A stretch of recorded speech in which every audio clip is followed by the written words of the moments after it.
Thanks for watching the Council in Brief. I'm Susan Kenedy. We're here with the latest news of the Montgomery County Council.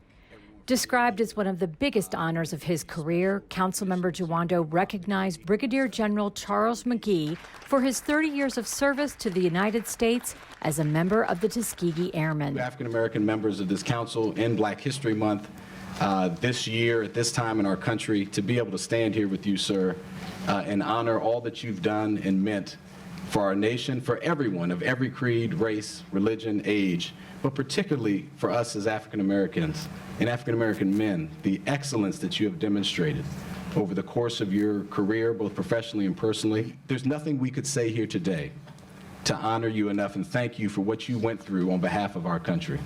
And so thank you very much for being here. The recognition coincided with Black History Month. Councilmember Craig Rice spent time in the Air Force and said his fellow service members recognize what the Tuskegee Airmen did to forge the way for people like himself. Brigadier General, let me just say thank you.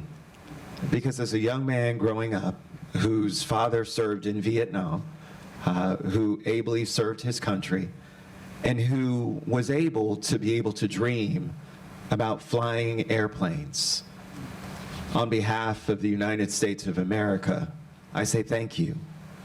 You forged the way and made it possible for young men like me to dream about doing the same things that you did. General McGee flew a three-war total of 409 combat missions in World War II, the Korean War, and the Vietnam War.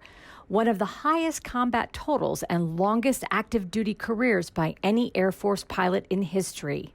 But thank you so much for the recognition, and I receive it, but I am proud to stand for the more than 900 pilots and the more than 14,000 people that supported us.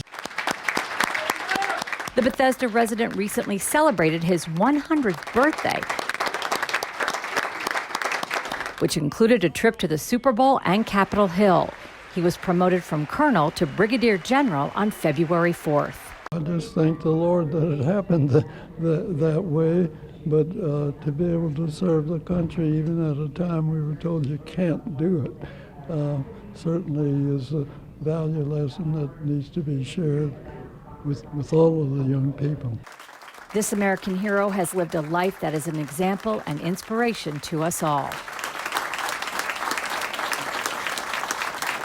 For the last several years, Craig Rice has sponsored the Councilmember for a Day contest to get young people involved with the political process. The application process includes writing an essay on a public policy issue facing youth today. This year's winner, Joe Evala, wrote about the dangers of vaping. I always try and make sure that my young people remember that public service is a great thing. And today, Councilmember Rice recognized the quality and creativity of her submission before she took her seat to take a stab at the legislative process. She said, "I've witnessed empty jewel pods littered about campus and cohorts who have had the audacity to recharge their vape pens using school equipment." Recently, I produced a documentary with the Gandhi Brigade Youth Media Council on the effects of vaping with youth, and to have this opportunity to sit on the dais and speak out about it really means a lot to me. Thank you. A privilege of being Councilmember for a Day includes actual participation in discussion and voting. An agenda item she took part in was the historic vote to approve the appointment of the county's first equity officer, Tiffany Ward. And speaking of history, as Councilmember for a Day, Joe had the privilege of meeting and getting her photograph taken with Brigadier General Charles McGee, who took the time to speak with her after his recognition by the council. She's our council member for a day, high school student at Northwest High School, so. Don't let anybody tell you you can't do something. Well, that does it for this edition of the Council in Brief. For County Cable Montgomery, I'm Susan Kenedy.